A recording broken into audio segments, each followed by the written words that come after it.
জুলাই আগস্টে ছাত্র জনতার অভ্যুত্থান চলাকালীন সময়ে নিরস্ত্র সিভিলিয়ান পপুলেশনকে হত্যা করা, তাদেরকে দমন করা এবং তাদেরকে সাইলেন্ট করে দেওয়ার জন্য 4 জন ব্যক্তিকে দায়িত্ব দেওয়া হয়েছিল। তার মধ্যে সালমান এফ রহমান, আনিসুল হক, মোহাম্মদ আলী আরাফাত এবং স্বরাষ্ট্রমন্ত্রী আসাদুজ্জামান খান কামাল, এই 4 জনে যাদেরকে গ্যাং অফ 4 নামে ডাকা হতো, তারা পরিকল্পনা করেছেন যে কিভাবে এই আন্দোলন দমনে, কোথায় কিভাবে অপারেশন হবে, কি অস্ত্র ব্যবহার হবে, কিভাবে হত্যা করা হবে, কাদের বিরুদ্ধে মিথ্যা মামলা দায়ের করা হবে এবং কিভাবে তাদেরকে জেলে রাখা হবে, রিমান্ডে নেওয়া হবে, এই সব কিছুর পরিকল্পনা এই 2 জন আসামির মধ্যে তারা করেছেন। তারা জরুরি অবস্থা জারির জন্য প্রধানমন্ত্রীকে পরামর্শ দিয়েছেন এবং সেই জরুরি অবস্থা কার্যকর করার ব্যবস্থা করেছেন। ছাত্র জনতাকে হত্যা করার জন্য নির্দেশনা, পরিকল্পনা সব কিছু এই গ্যাং অফ 4-এর মাধ্যমে হয়েছে। স্পেশালি এই 2 জন আসামি করেছেন।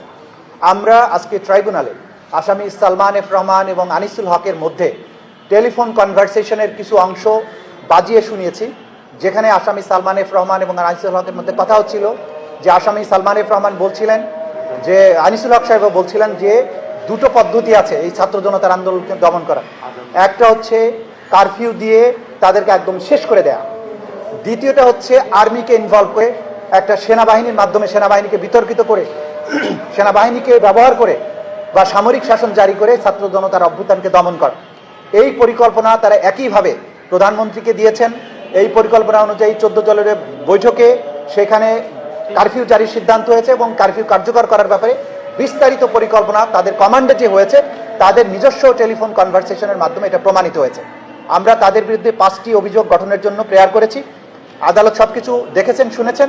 আমরা আশা করছি ডিফেন্স সাইডের শুনানি শেষে এই আসামিগণের বিরুদ্ধে আনুষ্ঠানিক অভিযোগ বিচার গঠন হবে এবং এরপরে আনুষ্ঠানিক বিচারের যাত্রা শুরু হবে। আপনি সালমান এফ রহমান শেখ হাসিনাকে ফোন করে চাপ প্রয়োগ করেছিলেন, ফোন দিয়ে কি বলেছিলেন, তাদের কি কনভারসেশন ছিল এটা?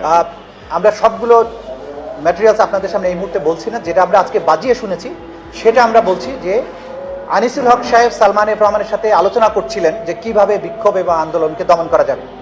তো সালমান এফ রহমানের প্রশ্নের জবাবে আনিসুল হক সাহেব বলছিলেন যে 2টো পদ্ধতি, একটা হচ্ছে সর্বোচ্চ বল প্রয়োগের মাধ্যমে এদেরকে শেষ করে দেয়া, শব্দটা ছিল শেষ করে দেয়া, আর দ্বিতীয়টা হচ্ছে গিয়ে আর্মিকে ইনভলভ করা, অর্থাৎ সামরিক শাসন জারি করার মাধ্যমে সেনাবাহিনীর হাতে বন্দুক তুলে দিয়ে ছাত্র জনতাকে শেষ করা।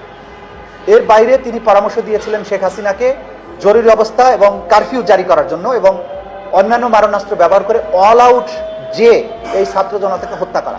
সুতরাং এই এভিডেন্সগুলো আমাদের হাতে যেহেতু আছে, সেটার ভিত্তিতেই তাদের পরামর্শ, তাদের নির্দেশনা, তাদের কনস্পিরেসি, তাদের উস্কানি, এই সব কিছুর মাধ্যমেই জুলাই আগস্টের গণহত্যাটা হয়েছিল। তাদের এই সুপিরিয়র স্ট্যাটাস এবং তাদের জয়েন্ট ক্রিমিনাল এন্টারপ্রাইজ, এই দুটোর সমন্বয়ে জুলাই আগস্টের এই